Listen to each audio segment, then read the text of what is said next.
So what do you get when you have a teenage boy that's saddled with eternal bad luck thanks to his last name, a story about two futuristic agents that travel through time, a lifetime supply of pistachios, and a loving homage to Doctor Who? You get a fantastic follow-up to one of the most beloved cartoons of the 21st century that did not get the recognition and love that it so dearly deserved. In May of 2015, it was announced that Phineas and Ferb, which had been running since 2008, was coming to an end in the following month. In that same announcement, it was also revealed that the co-creators, Dan Poenmire and Jeff Swampy Marsh, had been signed on to create a new show for Disney, the one entitled Milo Murphy's Law. Well, actually back then it was named Mikey Murphy's Law. I have no idea why they changed it. While Milo would unfortunately not reach the lofty heights that Phineas and Ferb had managed to reach, it did manage to find its own niche following, a healthy chunk of it consisting of Phineas and Ferb fans. That would be both a good thing and a not-so-good thing for the show, as I hope to demonstrate in this video. Ladies, gentlemen, and others, this is a speed run of Milo Murphy's Law.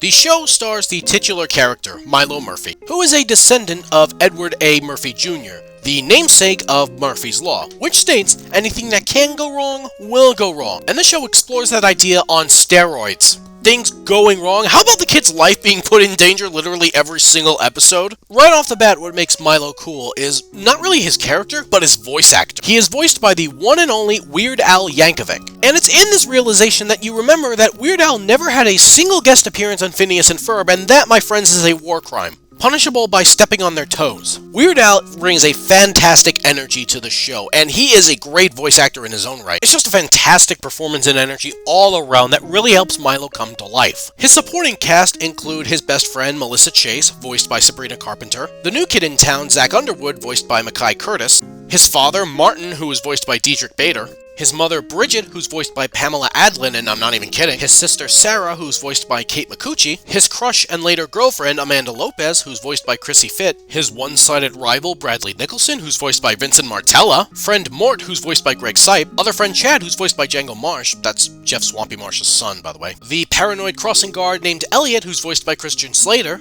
Oh, and like Phineas and Ferb, we have an Auka-like sub-story, except it's not actually Auka this time, at least not at first, I'll explain later. This time we have the Bureau of Time Travel Agents, highlighted by the lovely duo that is Vinny Dakota, voiced by Dan Poenmire, and Balthazar Cavendish, voiced by Jeff Swampy Marsh. Oh, and also their boss, Mr. Block, voiced by Mark Hamill. Like its predecessor, this show also has its characters follow the same model, not be overly jerky or overly stupid, and once again, it's to the show's benefit. All these characters, while not quite as memorable as the Phineas and Ferb characters, still bring a nice and somewhat different energy to the table. You definitely could not consider this a carbon copy of Phineas and Ferb. That being said, there are more than plenty of Phineas and Ferb references sprinkled throughout the show's run. Some are subtle, some aren't, and some just don't make any fucking sense in any context. But they're not enough to distract from the greatness of this show on its own, and it still is able to stand on its own, at least during Season 1. The first season definitely proved that the show was more than capable of standing up on its own without needing Phineas and Ferb as a crutch. The cast is incredibly likable, the jokes are just as funny as they were in Phineas and Ferb, which makes sense because most of the writing staff came from Phineas and Ferb, and yet the situations and the story ideas feel very much unique to Milo Murphy's Law. They don't feel like you could just pluck them into a Phineas and Ferb episode and pass it on. Beyond the obvious of Phineas and Ferb taking place during the summer and Milo Murphy's Law taking place during the school year, Milo Murphy tends to have a lot more mundane, grounded into reality situations that are amplified with the Murphy's Law effect. For example, we have a story about Milo openly rooting against his high school football team so that they'll actually win. Yes, really. We have a story about delivering a doctor's note to the school in order to excuse all of Milo's Murphy's Law related absences, an old Battle of the Bands episode, etc., etc. The outrageous elements come from how far they can push the Murphy's Law aspect, juxtaposed with the more mundane, grounded stories that we normally didn't see in Phineas and Ferb. Or at least that's how it was early in Season 1. The Bureau of Time Travel Agents is definitely the most fun part of this show, both for the wonderful dynamic that Cavendish and Dakota have with each other, but also because of the infinite possibilities you could have had with world building. In a way, it almost feels like an extension of what was established with Phineas and Ferb and time travel. And if they can make protecting pistachios seem as cool as it really is, just imagine how much bigger they could have taken this had they decided to exclusively double down on this idea in this show. Unfortunately, it is squandered. How was it squandered? Phineas and Ferb. I do eventually want to do a longer review of Milo Murphy's Law to highlight all of the great aspects of this show, all of the missed opportunities, etc. Because in all honesty, there's a ton about this show that I just fucking adore. But the purpose of the short video is to sort of contextualize the aftermath of Phineas and Ferb ending and all of the good and bad that came with that. Because for as much as we say that Phineas and Ferb ended, yeah, let's be honest, it really fucking didn't. Even before the show premiered, it was basically an open secret that Phineas and Ferb would be crossing over into Milo Murphy's Law in some way. But how that would happen was kept under wraps until 2017, where it was announced that the second season of Milo Murphy's Law would be kicking off with a crossover with Phineas and Ferb and a 1-hour premiere. And that this 1-hour episode would be picking up where the Season 1 finale episode left off. And this is where it gets kind of mucky, so bear with me. See, throughout Season 1, Cavendish and Dakota's mission is to prevent the extinction of the pistachio. I have no idea. But through shenanigans and hijinks, that turns into having to stop an evil pistachian army from taking over the world or something. Which leads to Cavendish and Dakota concluding that they need to enlist the help of this Professor Time person, who is apparently the inventor of time travel, because sure, what the hell? Ultimately culminating with the revelation that this Professor Time fella is none other than Dr. Doofenshmirtz. Because, fuck you, I guess. Look, I could sit here and question how Dr. Doofenshmirtz is the inventor of time travel when Phineas and Ferb literally built a time machine in It's About Time, but honestly that doesn't even register on the Richter scale of problems that this ultimately creates. This all leads to the Season 2 premiere episode and the crossover, The Phineas and Ferb Effect. By the way, I should note that the episode was originally set to premiere in 2018, but was delayed for whatever reason to January of 2019. Hell, its finale aired the same weekend as Star vs. the Forces of Evil. And if you had told me back then that Milo's would be the finale that was better received, I would have laughed at you. Really. With this being the crossover, obviously Phineas and Ferb characters are featured, as well as most of their voice actors returning to reprise their roles. The only one who didn't was Thomas Sangster, who was the voice of Ferb. Instead, he's voiced by David Arrigo Jr., who does a really great job of replicating the original voice while still being able to make it his own. The crossover itself is definitely a good episode. Jokes are on point, the references are great, the dialogue is hilarious. It was great seeing the different types of interactions we got between the Phineas characters and the Milo characters, which really is the best part of any crossover if we're being honest. The only thing I really dislike about it is the fact that it is the culmination of the Season 1 storyline, the one with the pistachios. In hindsight, I really wish that it had just been a one-off episode that wasn't really connected to any ongoing story. One of the disadvantages that comes with doing it like this is that if someone is watching this episode as their first introduction to Milo Murphy's Law, they're both not going to be familiar with the backstory that came before it, and B, will have missed out on the experience of actually getting to this point in the story, going through all of the little adventures that have culminated into this episode. Plus, just having it be so heavily story-focused means that the interactions between the characters, the best part of any crossover, are limited and not as well-versed as they could be.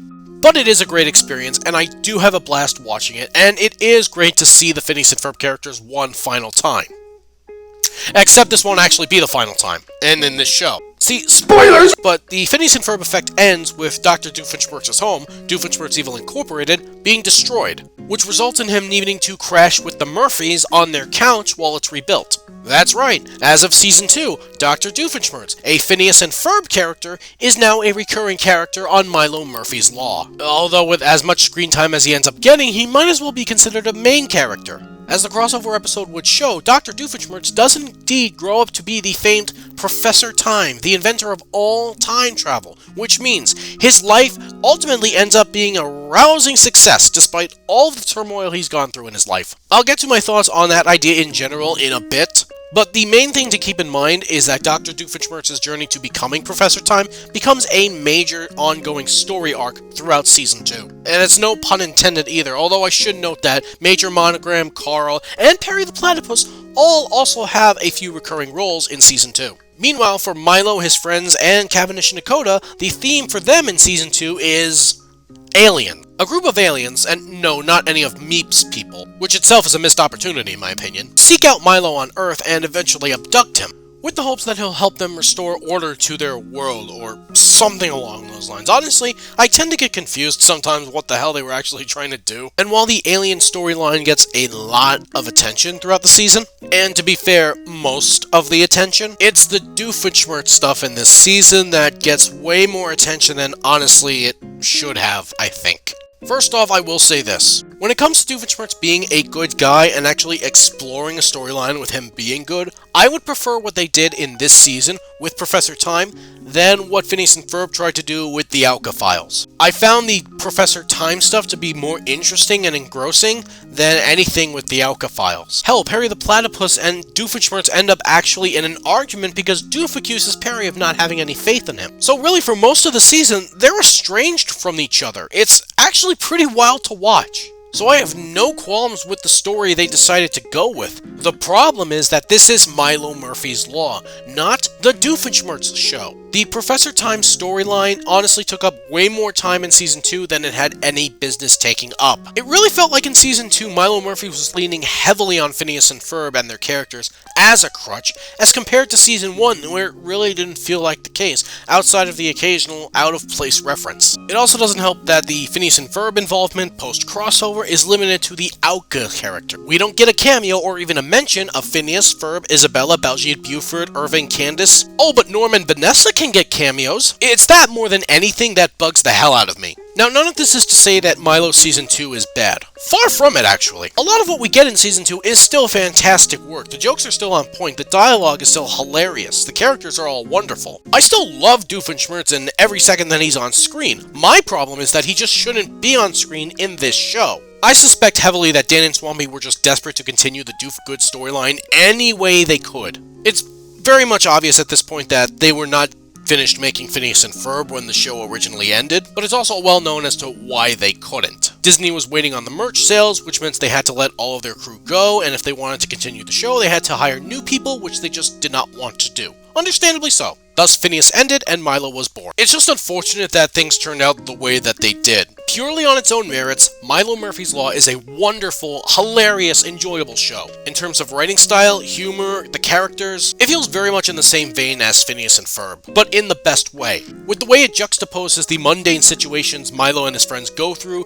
with the wacky, insane Murphy's Law-esque happenings that occur, you never truly know what to expect. My favorite part, like with Phineas and Ferb, is the character interactions and dynamics with each other. Milo and Melissa are childhood friends, but there's no romance with each other, which honestly I think was a good choice. I found that I am a sucker for the best friends to lovers trope, like Star and Marco, Isabella and Phineas, etc. But I approve of the direction that Milo took with it a lot more, with Melissa and Zach developing that romantic connection. It feels so authentic and sincere. Not to mention it also coincides greatly with Zach's character arc of going from basically a fraidy cat to being unafraid of anything and willing to take on the world head-on, Murphy's Law and all. But don't worry, Milo gets his happy ending, as he gets into a relationship with the aforementioned Amanda Lopez, who's a lovely character in her own right who I wish we had seen more of. I also appreciate that we just didn't get jerked around with both relationship through like the course of 300 episodes. If there had been a third season, we totally would have gotten to see Zach and Melissa being in a relationship, and that just would have been cool. While they're not necessarily my favorite characters, I will say the Murphy family dynamic is probably my favorite thing about the show overall. First off, there's no busting plot of any kind, so that's automatically an improvement. But Milo's relationship with Sarah, his mother, his father, his dog... Oh yeah, the Murphys have a dog. Guess what his name is? No guess. If you guessed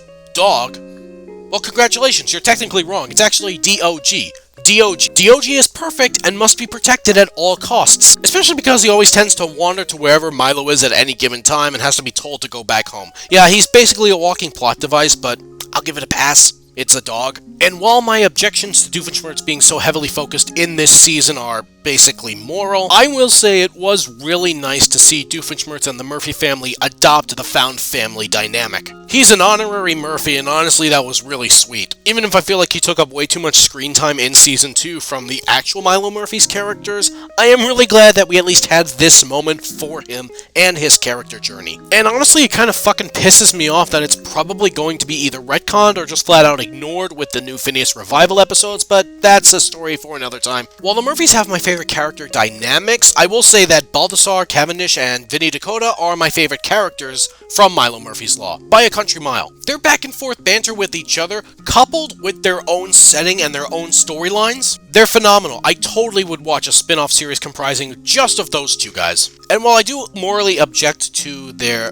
extended presence in the second season, I still really love the material that Monogram Carl, Perry the Platypus, and Doofenshmirtz get in this season. Like I said, they're still great to watch whenever they're on screen. I just don't really understand why they insisted on shoving them into this season so much, especially when, as I mentioned, we don't get a cameo of the other Phineas and Ferb character. Also, in the penultimate episode, Milo in Space, it's established that Perry has been donating some of his hard-earned cash to a fund specifically created to help Dr. Doofenshmirtz in his endeavor to become Professor Time. Which begs the question of exactly how much Perry is actually getting paid and how that works from a tax situation, but I digress. And I'd be remiss if I didn't mention that, like Phineas and Ferb, this show is jam-packed with epic, wonderful songs. I don't know how well I'd say they exactly stack up against their contemporaries in Phineas and Ferb, but taking that out of the equations, they are great to listen to.